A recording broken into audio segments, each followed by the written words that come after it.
அனைவருக்கும் தமிழ் நேசம் அகாடமியின் வணக்கங்களை தெரிவித்துக் கொள்கிறேன். இன்றைக்கி நம்ம பார்க்க இருக்கிறது 11ஆம் வகுப்பு அரசியல் அறிவியல் பாடம் 1 அரசியல் அறிவியலின் அறிமுகம். கொஸ்டின்ஸ் போயிடலாம். அரசியல் என்ற சொல் எந்த மொழியிலிருந்து வந்தது? கிரேக்க மொழியிலிருந்து வந்தது. 2 அரசியல் என்ற சொல்லின் பொருள் என்ன? அதாவது அரசியல் என்ற சொல்லின் பொருள் நகர அரசு, போலீஸ், நகர அரசு. பொ.ஆ.மு 5ஆம் நூற்றாண்டில் கிரேக்கத்தில் வாழ்ந்த தத்துவ ஞானிகள் யார்? அப்போ வாழ்ந்த தத்துவ ஞானிகள் சரியா யார் அப்படின்னு பார்த்தீங்கன்னா பிளாட்டோ, அரிஸ்டாட்டில். பிளாட்டோ அதாவது 428 பிசிஇ, 347 பிசிஇ. அரிஸ்டாட்டில் எப்போ அப்படின்னு பார்த்தீங்கன்னா 384 பிசியிலேருந்து 322 பிசிஇ வரைக்கும். அரசியல் அறிவியலின் தந்தை யார்? அரிஸ்டாட்டில். அரிஸ்டாட்டில் அவர்களின் குரு யார்? பிளாட்டோ. அரசியல் பாடத்தின் உருவாக்கம் மற்றும் மேம்பாட்டுக்கு பெரும் பங்களிப்பு அளித்தவர்கள் யார்? அரிஸ்டாட்டிலும் பிளாட்டோவும். கடவுளின் நகரம் நூல் ஆசிரியர் யார்? புனித அகஸ்டின். இடைக்காலம் ரோமானிய பேரரசின் காலம். நவீன அரசியல் அறிவியல் பாடத்திற்கு அடிகோலினது யார்? நிக்காலோ மாக்கியவல்லி. நிக்காலோ மாக்கியவல்லி. இத்தாலிய மறுமலர்ச்சி காலம். அரசியல் அறிவியல் என்பது யார், எப்போது, எதனை, எப்படி அடைகிறார்கள் என்பது பற்றியதாகும் என்று கூறியவர் யார்? நல்லா திரும்ப ஒரு தடவை கொஸ்டின் படிக்க கேளுங்க. அரசியல் அறிவியல் என்பது யார், எப்பொழுது, எதனை, எப்படி அடைகிறார்கள் என்பதை பற்றியதாகும் என்று கூறியவர் யார் அப்படின்னு பார்த்தீங்கன்னா ஹெரால்ட் லாஸ்வெல். Herald Lasswell. மனிதனின் உயிர் வாழ்தலின் நோக்கம் மற்றும் பொருளே மகிழ்ச்சியை தேடுவதே ஆகும் என்று கூறியவர் யார்? அரிஸ்டாட்டில். அரசியல் என்பது அரசியல் அதிகாரம் மற்றும் வகுப்பு மோதல்கள் பற்றியதாகும் என்று கூறியவர் யார்? Karl Marx. விழுமியங்களை அதிகாரப்பூர்வமாக ஒதுக்கீடு செய்தல் என்று கூறியவர் யார்? David Easton. David Easton. அதிகாரம் என்றால் என்ன? அதிகாரம் என்பது ஆட்கொள்ள வல்ல ஆற்றல் எதுவோ அதுவே அதிகாரம் எனப்படும். அதிகாரம் என்பது ஆட்கொள்ள வல்ல ஆற்றல் எதுவோ அதுவே அதிகாரம் எனப்படும். 14 அதிகாரம் டேஸ் அல்லது டேஸ் கூட இருக்கலாம். அதிகாரம் சட்டப்படியோ சட்டப்படி இல்லாமலோ கூட இருக்கலாம். அதிகாரம் மற்றும் அதிகாரத்துவம் கருத்தாக்கங்களுக்கு இடையே உள்ள வேறுபாடு என்ன? சட்ட அங்கீகாரம் இல்லாமல் வெறும் ஒப்புதலை மட்டுமே பெற்றதனை அதிகாரம் பவர் என்றும், சட்ட அங்கீகாரம் பெற்ற செயல்பாட்டினை அதிகாரத்துவம் அத்தாரிட்டி எனவும் கூறப்படும். திரும்ப ஒரு தடவை சொல்றேன். சட்ட அங்கீகாரம் இல்லாமல் வெறும் ஒப்புதலை மட்டுமே பெற்றதனை அதிகாரம் பவர் என்றும், சட்ட அங்கீகாரம் பெற்ற செயல்பாட்டினை அதிகாரத்துவம் அத்தாரிட்டி எனவும் கூறப்படும். கிரேக்க சிந்தனையாளர்கள் யார்? Plato, Aristotle. இந்திய அளவில் அரசியல் சிந்தனையாளர் யார்? திருவள்ளுவர். இந்திய அளவில் அரசியல் சிந்தனையாளர் யார்? திருவள்ளுவர். 18 பொ.ஆ.மு 300 கௌடியரால் எழுதப்பட்ட நூல் எது? அர்த்த சாஸ்திரம். பொ.ஆ.மு 300 கௌடில்யரால் எழுதப்பட்ட நூல் எது? அர்த்த சாஸ்திரம். அரசியல் பொருளாதாரம் என்பதில் அதிக கவனம் செலுத்தும் நூல் எது? அர்த்த சாஸ்திரம். சமஸ்கிருத நூல். அரசியல் ஆளுகையை பற்றி பேசுகிற நூல் எது? திருக்குறள். அர்த்த சாஸ்திரம் என்பதின் பொருள் என்ன? அர்த்தம் என்றால் பொருள், சாஸ்திரம் என்றால் அறிவு. அடுத்தது திருக்குறளில் அரசு மற்றும் அரசரின் தன்மைகள் மற்றும் பண்பு நலன்கள் பற்றி கூறும் அதிகாரம் எது? இறை மாட்சி. 23. ஒரு அரசன் சிறந்து விளங்குவதற்கு 6 அடிப்படை கூறுகள் அமைந்திருக்க வேண்டும் என திருவள்ளுவர் கூறும் குறள் எது? விடை: படைக்குடி கூழ் அமைச்சு நட்பரன் ஆறும் உடையான் அரசருள் ஏறு. ஒரு அரசன் சிறந்து விளங்குவதற்கு 6 அடிப்படை கூறுகள் அமைந்திருக்க வேண்டுமென திருவள்ளுவர் கூறும் குறள் எது? படைக்குடி கூழ் அமைச்சு நட்பரன் ஆறும் உடையான் அரசருள் ஏறு. ஒரு அரசன் சிறந்து விளங்குவதற்கு 6 அடிப்படை கூறுகள் தேவை என்று திருவள்ளுவர் கூறுபவை எவை? சிறந்த படை, நல்ல குடிமக்கள், நல்ல மூல வளங்கள், அறிவார்ந்த அமைச்சர்கள், சிறந்த பாதுகாப்புமிக்க அரண்கள், நட்பு நாடுகளின் ஆதரவு.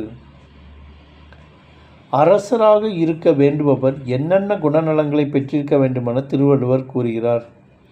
அஞ்சாமை, ஈகை, அறிவூக்கம் இந்நான்கும் எஞ்சாமை வேந்தர்க்கு இயல்பு. அஞ்சாமை, ஈகை, அறிவூக்கம் இந்நான்கும் எஞ்சாமை வேந்தர்க்கு இயல்பு. ஒரு அரசன் என்பவன் துணிவு, ஈகை குணம், பொது அறிவு, செயலூக்கம் அவசியம் என கூறுகிறார். அரசனுக்கு இருக்க வேண்டிய 3 குணம் எவை என்று திருவள்ளுவர் கூறுகிறார்? கவனிங்க. தூங்காமை, கல்வி, துணிவுடைமை இம்மூன்றும் நீங்கா நிலநாள் பவர்க்கு. அரசனுக்கு இருக்க வேண்டிய 3 குணம் எவை என்று திருவள்ளுவர் கூறுகிறார்? தூங்காமை, கல்வி, துணிவுடைமை இம்மூன்றும் நீங்கா நிலநாள் பவர்க்கு. 1. காலந்தாழ்த்தாத தன்மை. 2. கல்வியுடைமை. 3. நல்ல காரியங்களை செய்வதற்கான துணிவுடைமை. 27. ஒரு நாடு சிறந்த நாடாக விளங்குவதற்கு என்னென்ன தன்மைகள் அமைய வேண்டுமென திருவள்ளுவர் கூறுகிறார்? கவனிங்க.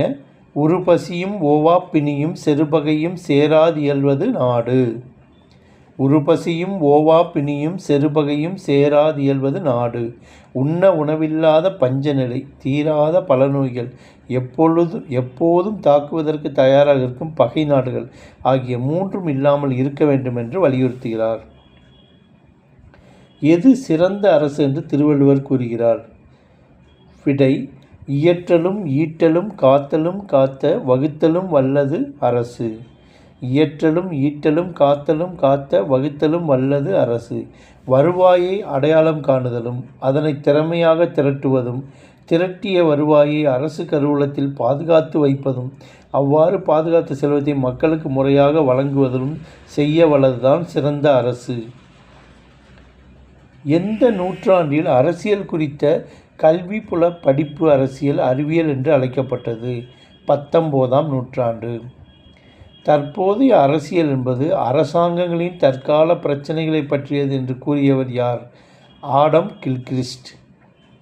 அரசியலை ஒரு தனித்தியங்கும் துறை சார்ந்த பாடமாக மாற்றியமைத்த பெருமை எந்த நாட்டையே சேரும்? அமெரிக்க ஐக்கிய நாடுகள். எப்போது முதலில் அரசியல் அறிவியல் என்பது தன்னாட்சியான துறையாக உருவானது? 1880.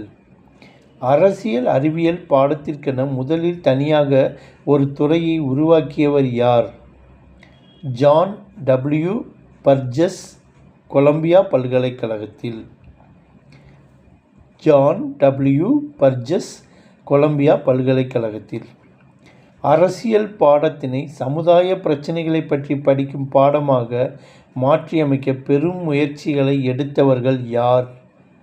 கொஸ்டின் திரும்ப படிக்கிறீங்க. அரசியல் பாடத்தினை சமுதாய பிரச்சனைகளை பற்றி படிக்கும் பாடமாக மாற்றியமைக்க பெரும் முயற்சிகளை எடுத்தவர்கள் யார்? உட்ரோ வில்சன், அமெரிக்காவின் முன்னாள் ஜனாதிபதி. ஃப்ரான்க் குட்னவ். எல்லா சமூகத்திலும் ஒரு குறிப்பிட்ட அளவிலான அதிகாரம் இருக்கிறது. அது ஒரே நேரத்தில் ஒருவராலோ அல்லது ஒரு குழுவினராலோ கையாளப்படுகிறது என்று கூறியவர் யார்? Karl marks. அதிகாரம் என்பது ஒரு குழு மற்றொரு குழுவின் செயல்பாடுகள் மற்றும் போக்குகளை தங்களின் விருப்பத்திற்கு ஏற்ப மாற்றியமைக்கும் உறவு முறையே ஆகும் என்று கூறியவர் யார்? David Easton. அதிகாரம் மேலும் அதிகாரங்களை உருவாக்கி கொள்கிறது. அதிகாரமே உயர் குடியினவாதத்தின் மைய கோட்பாடாகும் என்று கூறியவர் யார்? ராபர்ட் மிச்சல்ஸ். எப்போது உலகின் பெரும்பாலான பல்கலைக்கழகங்களில் அரசியல் அறிவியல் தனியான துறைகள் ஏற்படுத்தப்பட்டன? 1920. அரசியல் அறிவியல் பாடத்தை விழுமியங்கள் நீக்கிய நடுநிலையான அரசியல் பகுப்பாய்வு செய்யும் ஆற்றல் பெற்றதாக, அதாவது value free analysis of politics மாற்றியமைக்க பெரும்பாடு பட்டவர் யார்? Arthur Bentley. அரசியல் அறிவியல் பாடத்தை செயல் அறிவிலான கூர்நோக்குதல் மற்றும் அளவீடுகளை உள்ளடக்கியதாகும் மாற்றியமைக்க பெரும் முயற்சிகளை எடுத்தவர் யார்? சார்லஸ் இ. மெர்ரியம். அரசியல் அதிகாரம் என்ற நூலின் ஆசிரியர் யார்? சார்லஸ் இ. மெர்ரியம். அரசியல் யார், எப்போது, எதனை, எப்படி அடைகிறார்கள் என்ற நூலின் ஆசிரியர் யார்? Harold Lasswell. நடத்தையியல் என்ற சொல் எந்த பாடத்திலிருந்து பெறப்பட்டது? உளவியல் பாடத்திலிருந்து பெறப்பட்டது. நடத்தையியல் புரட்சியினை தொடங்கி வைத்தவர் யார்? David eastern. அரசியல் அறிவியல் அரசிடம் ஆரம்பித்து அரசிடமே முடியும் ஒரு பாடம் என்று கூறியவர் யார்? கார்னர். அரசாங்கத்தினை பற்றி படிக்கும் பாடம் என்று கூறியவர் யார்? லீஹாக்கும் சீலோவும். அரசாங்கத்தினை பற்றி படிக்கும் பாடம் என்று கூறியவர் யார்? லீஹாக்கும் சீலேவும். அதிகாரம் மற்றும் செல்வாக்கு ஆகியவற்றை பற்றிய படிப்பு என்று கூறியவர் யார்? ராப்சன் மற்றும் லாஸ்வெல். அரசியல் அறிவியல் என்பது அரசின் தோற்றம், மேம்பாடு, நோக்கம் மற்றும் அதன் பல்வேறு அரசியல் பிரச்சனைகளை பற்றி அறிந்து கொள்வதாகும் என்று கூறியவர் யார்? கேரிஸ். அரசியல் கற்றல் என்பது ஒருங்கிணைக்கப்பட்ட ஒரு அரசுடன் மக்களின் வாழ்க்கைக்கு உள்ள தொடர்பினை படிப்பதாகும் என்று கூறியவர் யார்? Harold Laski. அரசியல் அறிவியல் என்பது அரசாங்கம் மற்றும் அரசியல் பொருளாதாரம் என்பவைகளை வளம், உயிரியல் வாழ்க்கை, இயற்கணிதம், வரைகணிதம், விண்வெளி போன்றவற்றோடு தொடர்பு பற்றி படிப்பதாகும் என்று கூறியவர் யார்? சீலே. அதிகாரம் வடிவமைத்து பங்கிடப்படுவதை அனுபவ விசாரணை செய்வதே அரசியல் அறிவியல் ஆகும் என்று கூறியவர் யார்? Harold Lasswell. அரசியல் அறிவியல் என்பது கடந்த காலத்தை வரலாற்று ரீதியாகவும், நிகழ்காலத்தினை பகுப்பாய்வு ரீதியாகவும், எதிர்காலத்தினை நன்னறி ரீதியாகவும் படிக்க உதவும் ஒரு பாடமாகும் என்று கூறியவர் யார்? கெட்டல்.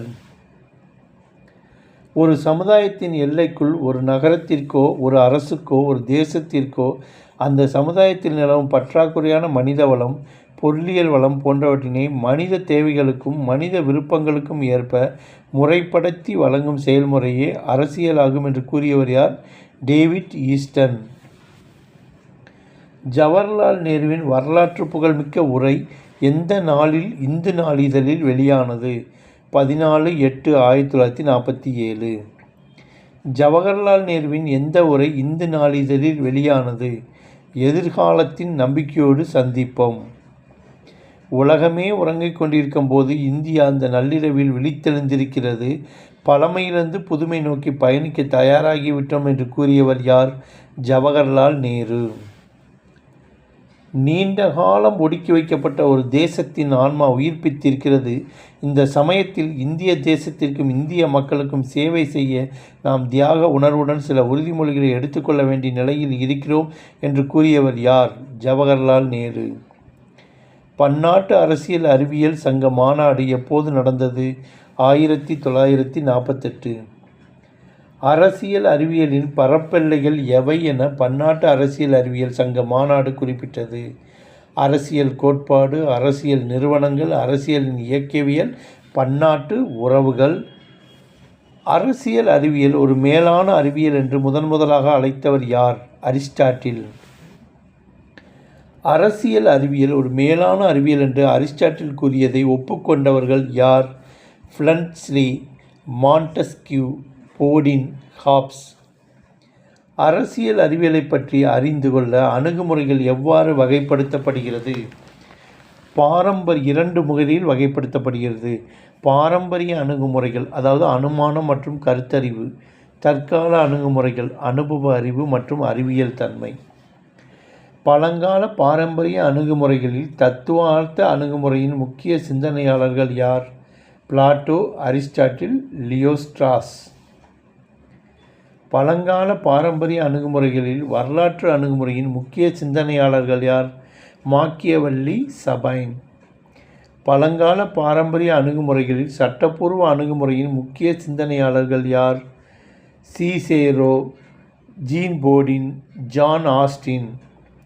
பழங்கால பாரம்பரிய அணுகுமுறைகளில் நிறுவன அணுகுமுறையின் முக்கிய சிந்தனையாளர்கள் யார்? நிறுவன அணுகுமுறையின் முக்கிய சிந்தனையாளர்கள் யார்? Harold Laski, Arthur Bentley, James Bryce. நவீன அணுகுமுறைகளில் சமூகவியல் அணுகுமுறையின் முக்கிய சிந்தனையாளர்கள் யார்?